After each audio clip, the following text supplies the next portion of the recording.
সব দল মিলে আন্দোলন করলেও বিপ্লবকে হাইজ্যাক করে ক্ষমতা একটি গোষ্ঠী। স্বৈরাচারী শেখ হাসিনার মতো চেপে বসা ভূত তাড়ানোর হুঁশিয়ারি খসরুর। দলের বিরুদ্ধে অপপ্রচারে জড়িতদের সতর্ক করলেন তারেক রহমান। এই যে একটা হাইজ্যাক করে আন্দোলন, যে ক্ষমতায় যাওয়া, ক্ষমতা অব্যাহতভাবে দখল করা, এটা তো হাসিনার প্রক্রিয়া।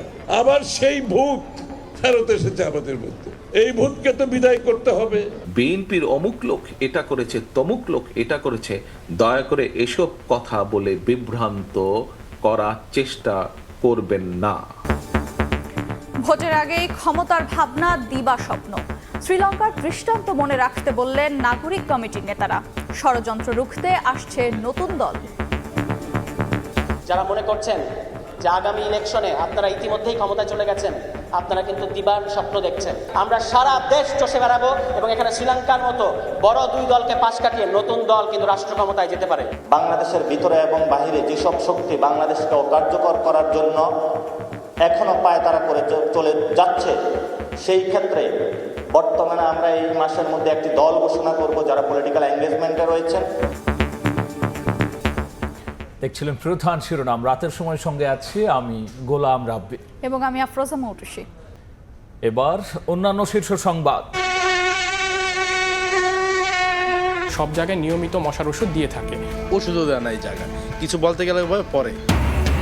মশার উৎপাতে অতিষ্ঠ নগরবাসী। লোক দেখানো কার্যক্রমে সুফল নিয়ে সংশয়। মৌসুমের আগেই ডেঙ্গুর চোখ রাঙানির শঙ্কা, অভিযান সফল দাবি দক্ষিণ সিটির। গ্রীষ্মে ভয়াবহ লোডশেডিং এর শঙ্কা ক্যাবের, উড়িয়ে দিলেন জ্বালানি উপদেষ্টা। বিদ্যুৎ সরবরাহ স্বাভাবিক রাখার আশ্বাস, বললেন আইএমএফ এর চাপেও দাম বাড়েনি সরকার। এবং মালয়েশিয়ায় আবারও ধরপাকড়, পুলিশের অভিযানে 85 বাংলাদেশি সহ আটক 630। বৈধ নথি না থাকা ও কাজের শর্ত লঙ্ঘনের অভিযোগ, আতঙ্কে প্রবাসীরা।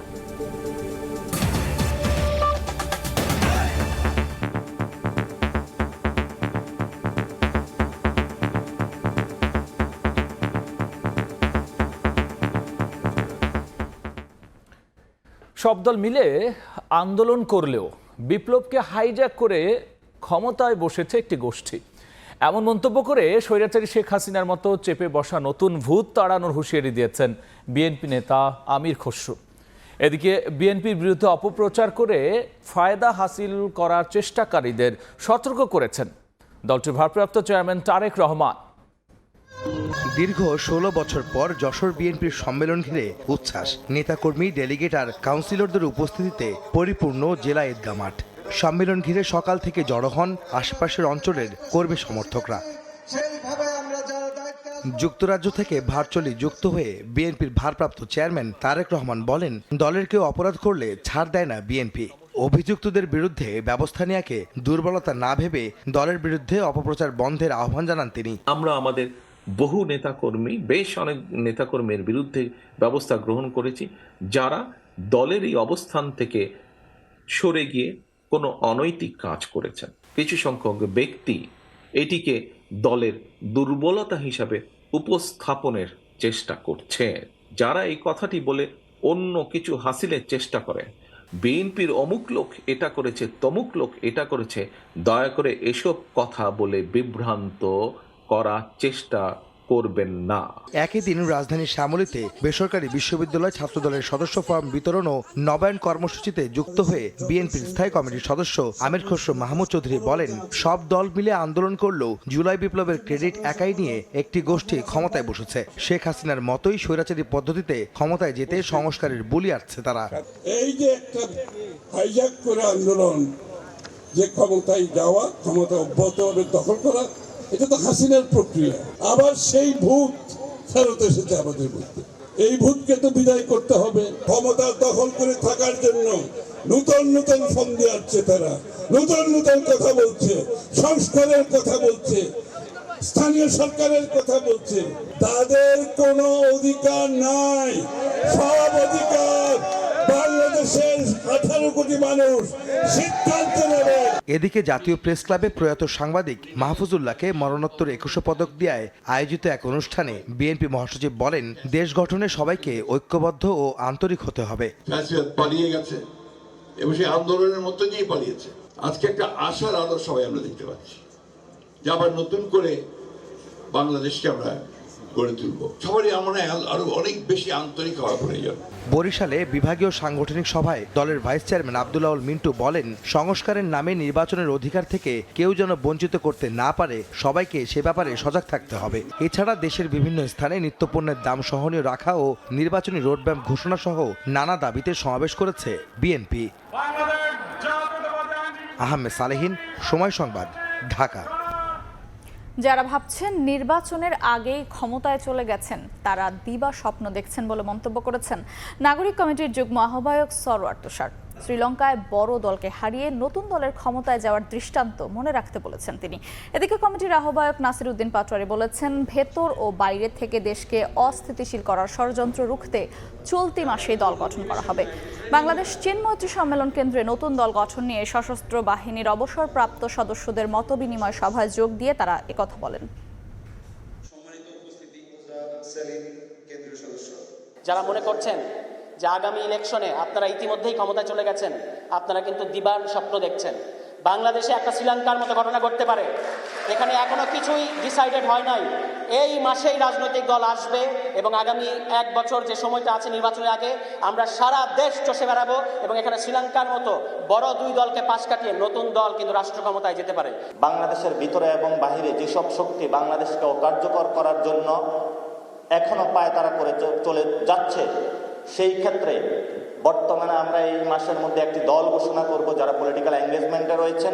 যদি আমাদেরকে ডেমোক্রেটিক প্রসেসের মধ্যে বাধাগ্রস্ত করা হয়, এটা কোনো রাজনৈতিক দল হোক বা বিদেশি শক্তি হোক, আমরা আমাদের রেভলিউশনারির দিকে আগাতে বাধ্য হব। গণ অভ্যুত্থানের পরও দেশে অপরাধ দুর্নীতি বন্ধ হয়নি। শহীদদের সম্মানে দখল চাঁদাবাজি বন্ধের অনুরোধ জানিয়েছেন জামায়াতে ইসলামীর আমির ডাক্তার শফিকুর রহমান। লক্ষ্মীপুরে দলের গণজামায়াত কর্মসূচিতে যোগ দিয়ে তিনি এসব কথা বলেছেন। এদিকে কুমিল্লায় মহিলা জামায়াতের কর্মী সম্মেলনে অংশ নিয়ে প্রয়োজনীয় সংস্কার করে নির্বাচন দেওয়ার দাবি জানান জামায়াতের নায়েবে আমির ডক্টর সৈয়দ আব্দুল্লাহ মোহাম্মদ তাহের। প্রায় 2 যুগ পর লক্ষ্মীপুরে প্রকাশ্যে জামায়াতে ইসলামের সমাবেশ, তাই তো বাড়তি উচ্ছ্বাস নেতাকর্মীদের মাঝে। শনিবার সকাল থেকেই খণ্ড খণ্ড মিছিল নিয়ে নেতাকর্মীদের গন্তব্য ছিল আদর্শ সামাদ সরকারি উচ্চ বিদ্যালয় মাঠ। গণজামায়াত শুরুর আগেই কানায় কানায় পূর্ণ হয় মাঠ। সমাবেশে প্রধান অতিথির বক্তব্য রাখেন দলটির আমির ডাক্তার শফিকুর রহমান। গণ অভ্যুত্থানের পর দেশে অপরাধ দুর্নীতি বন্ধ হয়নি মন্তব্য করে 24-এর শহীদদের সম্মানে দখল চাঁদাবাজি বন্ধের অনুরোধ করেন তিনি। মানুষ আশা করেছিল যে 24-এর পরে সমস্ত দুঃশাসন এবং সমস্ত দুর্নীতির অবসান হবে। আমরা কি মুক্ত হতে পেরেছি? বিনয়ের সাথে অনুরোধ করব, বন্ধুরা দয়া করে আমাদের শহীদের রক্তকে তোমরা অপমানিত করবা না, এ অপকর্ম ছেড়ে দাও। পরে দুপুরে চাঁদপুরের হাজীগঞ্জে পথসভায় অংশ নেন জামায়াতের আমির। বৈষম্যহীন মানবিক বাংলাদেশ গড়তে সবার সহযোগিতা চান তিনি। 5 আগস্টের পরে অনেকে অনেক সামাজিক অপকর্মে জড়িয়ে পড়েছেন। আপনারা বলুন তো, ইসলামী দলের কর্মীরা কোথাও কি কোনো অপকর্মে জড়িয়ে পড়েছে? কোনো একটা ইসলামী দলের লোক না, কেন না? তারা আল্লাহ তাআলাকে ভয় করে, এই জন্য তারা। এদিকে কুমিল্লার চৌদ্দগ্রামে হাজী জাফর আলী সরকারি পাইলট স্কুল মাঠে মহিলা জামাতের কর্মী সমাবেশ হয়। এতে অংশ নিয়ে নায়েবে আমির ডাক্তার সৈয়দ আব্দুল্লাহ মোহাম্মদ তাহের বলেন, প্রয়োজনীয় সংস্কারের পর দ্রুত ভোটের আয়োজন করে নির্বাচিত প্রতিনিধিদের হাতে ক্ষমতা হস্তান্তর করতে হবে, যত দ্রুত সম্ভব নির্বাচন। তৌফিক মাহমুদ, সময় সংবাদ। জুলাই অভ্যুত্থানের 7 মাস পরও গড়ে ওঠেনি রাজনৈতিক ঐক্য। রাষ্ট্র মেরামতে প্রয়োজনীয় সংস্কার করতে দলগুলোর সদিচ্ছা ও ঐক্যমত্য অপরিহার্য। রাজধানীতে এক সেমিনারে অংশ নিয়ে এই মতামত তুলে ধরেন বিশ্লেষকরা। বলেছেন, পরপর 3টি নির্বাচনে ভোট দিতে পারেনি মানুষ, আর তাই ভোটাধিকার ফিরিয়ে আনা জরুরি।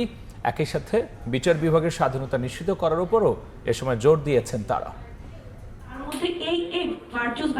রাজধানীর ব্র্যাক সেন্টারে চলছে গবেষণা প্রতিষ্ঠান সানেমের ৮ম বার্ষিক অর্থনৈতিক বিষয়ক সেমিনার। দ্বিতীয় দিনে আলোচনায় অংশ নেন সংস্কার কমিশনের সদস্য, অর্থনীতিবিদ, রাজনীতিবিদ ও মানবাধিকার কর্মীরা। সম্মেলনে উঠে আসে জুলাই গণঅভ্যুত্থান পরবর্তী বাংলাদেশের সম্ভাবনা, অসঙ্গতি ও নাগরিক প্রত্যাশার নানা দিক। বক্তারা বলেন, সংস্কার সহ গুরুত্বপূর্ণ বিষয়ে জনসম্পৃক্ততা জরুরি। ভাবে এটা আলোচনা হচ্ছে and I think you need to be more specific about which সংস্কার amongst all of this. নারীদের অংশগ্রহণ দেখাই যায় না, বিভিন্ন কারণ থাকতে পারে। এটা খুবই একটা হতাশার বিষয় যে সেই কমিশনগুলোর মধ্যে আমরা এই রিফ্লেকশনগুলো পাইনি। জুলাই গণঅভ্যুত্থানকে খাটো করে দেখছেন অনেকে, এমন অভিযোগ করে রাজনীতিবিদরা বলেন, এখনো খোলা মনে কথা বলার কোনো সুযোগ তৈরি হয়নি। যে আমাদের দেশে বিচারিক প্রক্রিয়া হবে, কিন্তু শেখ হাসিনাকে আমরা আন্তর্জাতিক আদালতে তুলতে চাই, এটা যদি ছাত্র জনতা এই দাবিটা তোলে তাহলে it is another historic event. তো গণতন্ত্রের কথা, আগামী দিনের সুদিনের কথা, এবং অবস্থাটা এমনই যে কিছু একটা করলেই কালকে একটা সুদিন চলে আসবে। তার সাথে কি এই জনসাধারণ ইনভলভমেন্ট আছে? ভোটাধিকার ফিরিয়ে আনার উপর জোর দিয়ে বিশেষজ্ঞরা বলেন, সংস্কার প্রশ্নে রাজনৈতিক দলগুলোর ঐক্যের বিকল্প নেই। বাংলাদেশের ইতিহাসে প্রথমবারের মতো একজন ব্যক্তিতান্ত্রিক স্বৈরাচারী শাসক পালিয়ে যেতে বাধ্য হয়েছে। একটা ম্যাজিক ওয়ান নাড়াচাড়া করে সমস্ত কিছুর সমাধান, প্রসেসটা শুরু করার যে সুযোগটা তৈরি, সেই সুযোগটা যদি ব্যবহার করে না যায় তাহলে তো ভয়াবহ জায়গায় গিয়ে দেশ। জানমালের নিরাপত্তা নিশ্চিতে আইন শৃঙ্খলা পরিস্থিতির উন্নয়নের উপর জোর দেন বক্তারা। তোহা খান তামিম, সময় সংবাদ, ঢাকা। গ্রীষ্মকাল আসার আগেই রাজধানীতে বেড়েছে কিউলেক্স মশার উৎপাত। যখন ক্ষতিকর এই কীটে অতিষ্ঠ নগরবাসী, তখন ঢাকা দক্ষিণ সিটি কর্পোরেশনের দাবি, মশক নিধনে তারা নাকি শতভাগ সফল। আগে শুধু বর্ষার মৌসুমে মশার উৎপাত বাড়লেও এখন বছর জুড়েই অতিষ্ঠ নগরবাসী। রাজধানীর দক্ষিণ সিটি কর্পোরেশনের বিভিন্ন এলাকায় সময় সংবাদের ক্যামেরায় ধরা পড়ে মশার বর্তমান চিত্র।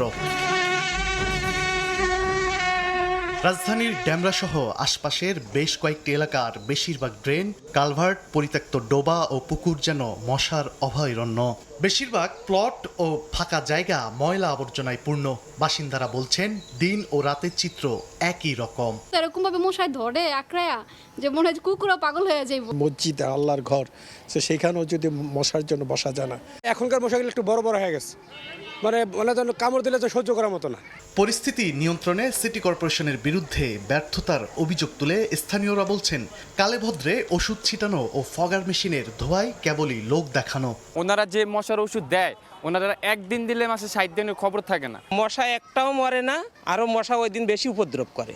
2024-25 অর্থ বছরে মশক নিধনের জন্য ঢাকা দক্ষিণ সিটি কর্পোরেশনের বরাদ্দ প্রায় 44 কোটি টাকা। কিন্তু দক্ষিণের বাসিন্দারা বলছেন, বরাদ্দ থাকা বাজেটের কোনো সুফলই পাচ্ছে না তারা। বাসিন্দাদের অভিযোগের বিষয়ে জানতে ঢাকা দক্ষিণ সিটির নগর ভবনে সময় সংবাদ। তবে দায়িত্বশীল কোনো কর্মকর্তা ক্যামেরার সামনে কথা বলতে রাজি হননি।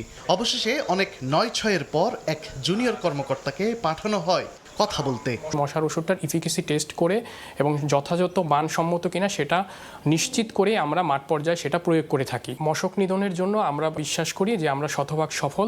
এডিস মশা নিধনে এখনই কার্যকর ব্যবস্থা না নিলে ডেঙ্গু পরিস্থিতি ভয়াবহ আকার ধারণ করতে পারে বলে আশঙ্কা কীটতত্ত্ববিদের। কনস্ট্রাকশন সাইটগুলো আছে, ওখানে এডিস মশার লার্ভা পাওয়া যাচ্ছে।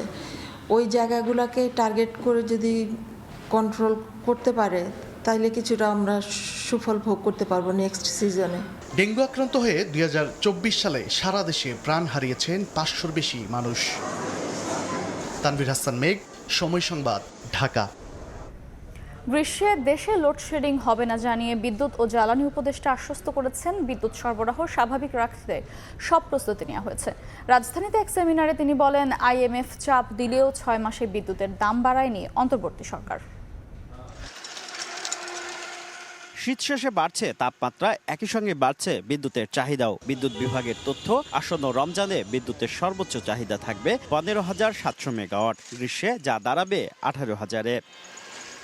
এরই মধ্যে দেশের বিভিন্ন এলাকায় শুরু হয়েছে লোডশেডিং। এমন পরিস্থিতিতে আশ্বস্ত করে জ্বালানি উপদেষ্টা বলছেন, রোজা ও গ্রীষ্মে বাড়তি বিদ্যুতের যোগান দেওয়ার প্রস্তুতি আছে। তবে বিদ্যুৎ সাশ্রয়ে শীতাতপ নিয়ন্ত্রণ যন্ত্রের তাপমাত্রা 25 ডিগ্রি সেলসিয়াসের নিচে না নামানোর আহ্বান তার। আমরা বলেছি যে এই গরমকালে কি বলে যে থার্মোস্ট্যাট 25 ডিগ্রি বা তার উপরে রাখতে হবে, এবং এইভাবে যদি আমরা সবাই করি তাহলে আমরা কিন্তু রমজানে কোনো লোডশেডিং হবে না এবং আগামী গরমকালে কোনো লোডশেডিং হবে না। জ্বালানি উপদেষ্টা জানান, অনিয়ম দুর্নীতি সহ নানা কারণে বছরে বিদ্যুৎ ও জ্বালানি খাতে ভর্তুকি যাচ্ছে 42,000 কোটি টাকা। এমন প্রেক্ষাপটে IMF বিদ্যুতের দাম বাড়াতে চাপ দিচ্ছে বলে জানান উপদেষ্টা। ব্যাপক দুর্নীতি হয়েছে বিদ্যুতের খাতে এবং আমরা ট্যারিফগুলো রিনেগোশিয়েট করতেছি। 6 মাস হয়ে গেল আমরা বিদ্যুতের দাম বাড়ে নাই, আমরা IMF এর প্রচন্ড চাপ সত্য। এদিকে রাজধানীর বিশ্ব সাহিত্য কেন্দ্রে সংবাদ সম্মেলনে ভোক্তা অধিকার নিয়ে কাজ করা সংগঠন ক্যাব জানিয়েছে, এরই মধ্যে গ্রামে তীব্র হচ্ছে লোডশেডিং এর শঙ্কা। যে তাপদাহ মোকাবেলা করতে হবে বিশেষত গ্রামের মানুষদেরকে, সেখানে ভয়াবহ লোডশেডিং এর শিকার হবে। সরকার জ্বালানি যে পরিমাণ জ্বালানি সরবরাহ বৃদ্ধি করতে হবে সেই পরিমাণ জ্বালানি সরবরাহ নিশ্চিত করতে পারবে না। ভবিষ্যতে শিল্প খাতে যারা নতুন করে গ্যাস সংযোগ নেবেন তাদের বাড়তি দর দিতেই হবে বলে জানিয়েছে জ্বালানি মন্ত্রণালয়। শুভ খান, সময় সংবাদ, ঢাকা। চলন্ত বাসে ডাকাতি আর যৌন হয়রানির ঘটনা 4 দিন পর 3 জনকে গ্রেফতার করেছে পুলিশ। এর মধ্যে আদালতে স্বীকারোক্তিমূলক জবানবন্দি দিয়েছে 2 জন, 1 জনকে 5 দিনের রিমান্ডে নেওয়া হয়েছে। টাঙ্গাইলের মির্জাপুরের এই ঘটনায় উদ্ধার ও জব্দ করা হয়েছে নগদ টাকা, মুঠোফোন ও দেশীয় অস্ত্র। গ্রেফতারকৃতরা আন্তঃজেলা ডাকাত দলের সদস্য বলে জানিয়েছে পুলিশ। গত 17 ফেব্রুয়ারি ঢাকা থেকে রাজশাহী যাওয়ার পথে রাত 1:45টার দিকে ইউনিক রোড রয়্যালস পরিবহনের বাসটি মির্জাপুরের সোহাগপাড়া ফুট ওভার ব্রিজের কাছে পৌঁছালে 6 থেকে 7 জনের ডাকাত দল বাসটিকে জিম্মি করে। যাত্রীদের কাছ থেকে প্রায় 5 লাখ টাকা ছিনিয়ে নেয় তারা। এ সময় যৌন হয়রানির শিকার হন বাসের 2 নারী যাত্রী। ঘটনার 3 দিন পর মামলা হলে জড়িতদের ধরতে মাঠে নামে পুলিশ। শনিবার সকালে পুলিশ সুপার মিজানুর রহমান সংবাদ সম্মেলনে জানান, বৃহস্পতিবার রাতে ওমর আলী নামে এক যাত্রী অজ্ঞাতদের আসামি করে মির্জাপুর থানায় মামলা করলে অভিযানে নামে পুলিশ। শুক্রবার রাতে সাভার থেকে অভিযুক্ত মুহিত, সবুজ ও শরীফকে গ্রেফতার করা হয়। 3 জনকেই আমরা সাভার এলাকা থেকে গ্রেফতার করতে সক্ষম হয়েছি। তথ্য প্রযুক্তি সহ আমাদের বিভিন্ন নিজস্ব যে ইনফরমেশনগুলো আছে, গোয়েন্দা যে কিছু ইনফর্মার আছে তাদেরকে অ্যাক্টিভেট করি এবং এই মোবাইলগুলো, লুণ্ঠনকৃত মোবাইল এবং অন্যান্য যে সমস্ত টাকা বা যে সমস্ত স্বর্ণ, এগুলো নিয়েও কিন্তু কাজ চলছে এবং এইগুলোর ইনফরমেশনগুলো নিয়েই কিন্তু আমাদের সেই সক্রিয় যে মহাসড়ক বাস ডাকাতির যে গ্যাংকে আমরা ধরতে সক্ষম হয়েছি। পরবর্তী পদক্ষেপ নিঃসন্দেহে আমরা আরও বেশি সক্রিয় থাকব। এর আগে নাটোরের বড়াই গ্রামে বাসটি পৌঁছালে বিক্ষুব্ধ যাত্রীরা চালক ও তার সহকারীকে আটক করেন। পরে পুলিশ বাসটি জব্দ ও আটক 2 জনকে হেফাজতে নেয়। যদিও বুধবার আদালত থেকে জামিন নিয়েছেন তারা। শামিমা শাম্মী, সময় সংবাদ।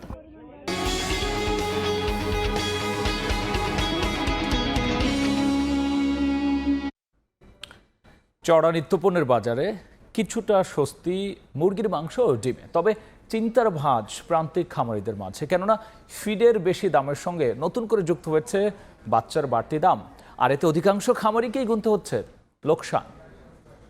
3 মাস যাবত ডিমের কোনো ক্রাইসিস নেই, ডিম অ্যাভেলেবল পাওয়া যাচ্ছে আর ডিমও কম দামে পাওয়া যাচ্ছে, কাস্টমারও খুশি। আমরা অবশ্যই স্বস্তি পাচ্ছি, আর কৃষকদের কথা চিন্তা করলে হ্যাঁ তাদের দিক দিকেও আমাদের তাকানো উচিত।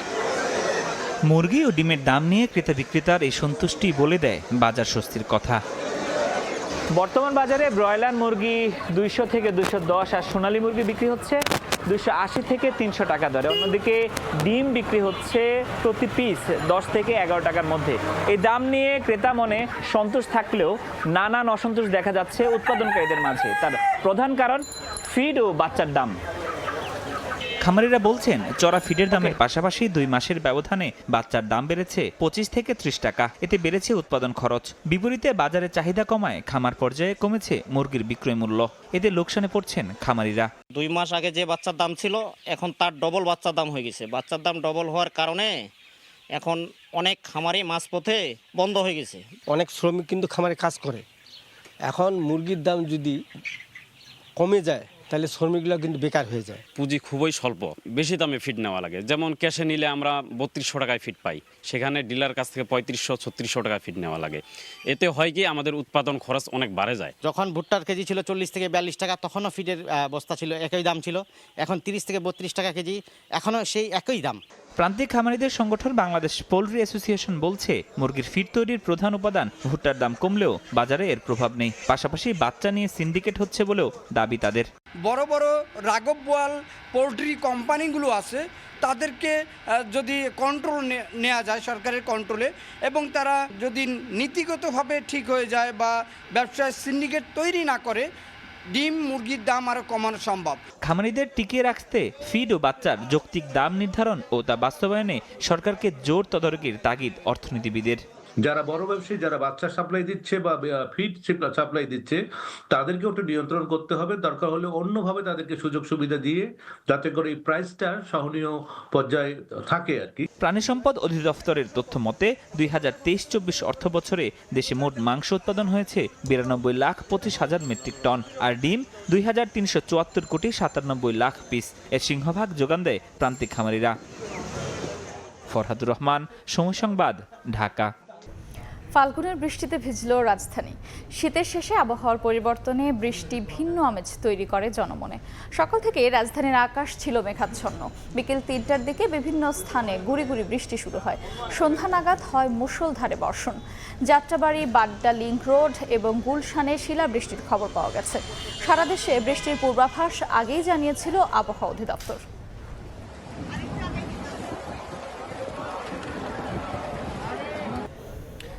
মালয়েশিয়ায় বৈধ নথি না থাকায় 85 বাংলাদেশি সহ 630 জনকে আটক করেছে দেশটির ইমিগ্রেশন বিভাগ। স্থানীয় সময় শনিবার ভোর 5:30টার দিকে অভিযান চালিয়ে তাদের আটক করা হয়। কিছুদিন পর ইমিগ্রেশন পুলিশের অভিযানে চরম আতঙ্কে রয়েছেন প্রবাসী বাংলাদেশিরা। মালয়েশিয়া থেকে মোহাম্মদ আব্দুল কাদেরের রিপোর্ট। শনিবার স্থানীয়দের অভিযোগের ভিত্তিতে মালয়েশিয়ার সেলাঙ্গোর রাজ্যের ক্লাংয়ের পাসারমেরু মার্কেটে অভিযান চালায় দেশটির ইমিগ্রেশন বিভাগ। এ সময় অবৈধভাবে বসবাসের অভিযোগে 85 বাংলাদেশি সহ মোট 630 জনকে আটক করে ইমিগ্রেশন বিভাগ। বৈধ নথি না থাকা, ওয়ার্ক পারমিটের শর্ত লঙ্ঘনের মতো অপরাধে তাদের আটক করা হয়েছে বলে জানান অভিবাসন বিভাগের ডেপুটি ডিরেক্টর জেনারেল জাফরি এমবোক তাহা। তবে কিছুদিন পর ইমিগ্রেশন পুলিশের এমন অভিযানে আতঙ্কে প্রবাসীরা। ইমিগ্রেশন আসে চেক করে, সবসময় আমরা একটা আতঙ্কের ভিতরে থাকি। যদি বাংলাদেশ হাইকমিশন এই বিষয়ে যথাযথ পদক্ষেপ নেয় বা ইমিগ্রেশন কর্তৃপক্ষের সাথে যদি পরামর্শ করে এই বিষয়টা সহায়তা করতে পারে, তাহলে আমাদের প্রবাসী বাংলাদেশিদের জন্য বড় ধরনের একটা উপকার হয়। এখনো পর্যন্ত আটক বাংলাদেশিদের নাম পরিচয় প্রকাশ করেনি কর্তৃপক্ষ। আটককৃতদের মধ্যে বাংলাদেশি ছাড়াও মিয়ানমারের 530, ইন্দোনেশিয়ার 7, ভারতের 5 এবং একজন নেপালের নাগরিক রয়েছে বলে জানানো হয়। তাদেরকে বর্তমানে সেমিনি ইমিগ্রেশন ডিপোতে রাখা হয়েছে। একই সঙ্গে তাদের বিষয়ে তথ্য সংগ্রহ চলছে বলে জানিয়েছে ইমিগ্রেশন বিভাগ। মোহাম্মদ আব্দুল কাদের, সময় সংবাদ, কুয়ালালামপুর, মালয়েশিয়া। আরও একটি ভারত পাকিস্তান মহারণের সামনে ক্রিকেট বিশ্ব। পাকিস্তানের মাটিতে চ্যাম্পিয়ন্স ট্রফি খেলতে অস্বীকৃতি জানানোয় এই ম্যাচের গুরুত্ব বেড়েছে বহুগুণে। সাম্প্রতিক ফর্ম বিবেচনায় ভারত এগিয়ে থাকলেও ম্যাচের ভেন্যু দুবাই আন্তর্জাতিক ক্রিকেট স্টেডিয়ামে টিম ইন্ডিয়ার বিপক্ষে শেষ 3 ম্যাচে 2 জয় পাকিস্তানের। ম্যাচের সব টিকিট বিক্রি হয়ে যাওয়ায় ব্লকবাস্টার এক ম্যাচের অপেক্ষায় সমর্থকরা। দুবাই থেকে আরও জানাচ্ছেন Maksum Alam Khan. Cricket Clasico, cricket বিশ্বের সবচেয়ে জনপ্রিয় এবং হাই ভোল্টেজ লড়াই মুখোমুখি হচ্ছে ভারত পাকিস্তান, সেটাও আবার এলিট ইভেন্ট চ্যাম্পিয়ন্স ট্রফিতে। নিরপেক্ষ ভেন্যু দুবাই ইন্টারন্যাশনাল স্টেডিয়ামে লড়বে ক্রিকেটের 2 পরাশক্তি ভারত এবং পাকিস্তান। 2024 ডিসেম্বরের একটা সমীক্ষা বলছে সংযুক্ত আরব আমিরাতে 40 লাখের বেশি ভারতীয় বসবাস করেন, আর পাকিস্তানের ক্ষেত্রে সংখ্যাটা 20 লাখের আশেপাশে। বোঝাই যাচ্ছে সংযুক্ত আরব আমিরাতের একটা বড় অংশ এই ভারত পাকিস্তান লড়াই দেখতে উন্মুখ হয়ে অপেক্ষা করছেন। তাই বলাই যায় স্টেডিয়ামে ম্যাচ যেতে অসংখ্য দর্শকের দেখা মিলবে, যারা ভারত এবং পাকিস্তানের জার্সি পরে নিজ দলকে সমর্থন জানাতে, নিজ দলের হয়ে গলা ফাটাতে এই স্টেডিয়ামে এসে উপস্থিত হবেন। ফুল হাউস স্টেডিয়ামে 2 দলই চাইবে দারুণ এক লড়াই উপহার দিতে, আর সেটা তারা সবসময় দিয়েই থাকে। ভারত পাকিস্তান ম্যাচ মানে একটা বাড়তি উন্মাদনা, টান টান উত্তেজনা। যদিও আইসিসি ইভেন্টে ভারতেরই আধিপত্য সবসময় দেখা যায়, তারপরও মহাদেশীয় কিংবা বৈশ্বিক ইভেন্টে যখনই এই দুই দল মুখোমুখি হয়, পাকিস্তানকে কিন্তু কেউই খাটো করে দেখে না, কারণ 22 গজের লড়াইটা হয় টান টান উত্তেজনাপূর্ণ। দুদেশের কূটনৈতিক বৈরী সম্পর্ক এবং খেলার মাঠের এই হাই ভোল্টেজ লড়াই সব মিলিয়ে ভারত পাকিস্তান ক্লাসিকো সারা বিশ্বে অন্য এক জায়গা করে নিয়েছে। আর এবার চ্যাম্পিয়ন্স ট্রফির মঞ্চে উত্তেজনার পারদ যেন তুঙ্গে, কেননা পাকিস্তান এবারের আয়োজক হওয়া সত্ত্বেও কিন্তু পুরো ইভেন্টটি তাদের দেশে আয়োজন করতে পারছে না, এবং সেটার পিছনে মূল কারণ হচ্ছে ভারত সরকার তাদের ক্রিকেটারদের এই প্রতিবেশী দেশে চ্যাম্পিয়ন্স ট্রফি খেলতে পাঠায়নি, যার কারণে হাইব্রিড মডেলে এই চ্যাম্পিয়ন্স ট্রফি আয়োজনে বাধ্য হয়েছে আইসিসি এবং পিসিবিকেও শেষ পর্যন্ত সেখানে মাথা নত করতে হয়েছে। তাই এইবারের এই ম্যাচটি পাকিস্তানের জন্য বিশেষ কিছু। দুদলের দর্শকরা উন্মুখ হয়ে অপেক্ষা করছেন। দুবাইয়ে প্রচুর পাকিস্তানি এবং ভারতীয় রয়েছে, তাদের কারো কারো সঙ্গে আমাদের কথা বলার সুযোগ হয়েছে। তারা যেটা আমাদের জানিয়েছেন, নিজ নিজ দলের জয় তো অবশ্যই তারা আশা করছেন, তবে পাকিস্তানিদের আক্ষেপ অবশ্যই তাদের দেশে কেন এই ম্যাচ আয়োজন হলো না বা চ্যাম্পিয়ন্স ট্রফির ম্যাচ আয়োজন হলো না সেটা নিয়ে তাদের আক্ষেপ রয়েছে। তবে ভারতীয় দর্শকদের মধ্যেও অনেকে বলছেন মাঠের বাইরের বিষয়, অর্থাৎ রাজনৈতিক কিংবা কূটনৈতিক বৈরী সম্পর্কের বিষয়টা খেলার মাঠে আনা উচিত নয়। দুবাই ইন্টারন্যাশনাল ক্রিকেট স্টেডিয়াম থেকে মাকসুম আলম খান, সময় সংবাদ, সংযুক্ত আরব আমিরাত। এ পর্যায়ে শীর্ষ সংবাদ জানিয়ে দেব আরও একবার। বিপ্লবকে হাইজ্যাক করে ক্ষমতায় একটি গোষ্ঠী, স্বৈরাচারী হাসিনার মতো চেপে বসা ভূত তাড়ানোর হুঁশিয়ারি খসরুর। দলের বিরুদ্ধে অপপ্রচারে জড়িতদের সতর্ক করলেন তারেক রহমান। আগামী নির্বাচনে জয়ের জন্য লড়বে নতুন দল, জানালেন নাগরিক কমিটির নেতারা। শ্রীলঙ্কার দৃষ্টান্ত মনে রেখে ভোটের আগেই কাউকে ক্ষমতার দিবার স্বপ্ন না দেখার আহ্বান। সব জায়গায় নিয়মিত মশার ওষুধ দিয়ে থাকে, ওষুধও দেয় না এই জায়গায়, কিছু বলতে গেলে পরে। মশার উৎপাতে অতিষ্ঠ নগরবাসী, লোক দেখানো কার্যক্রমের সুফল নিয়ে সংশয়।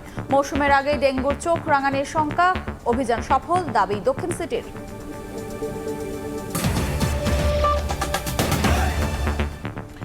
এই ছিল রাতের সময়, সঙ্গেই থাকুন সময়ের।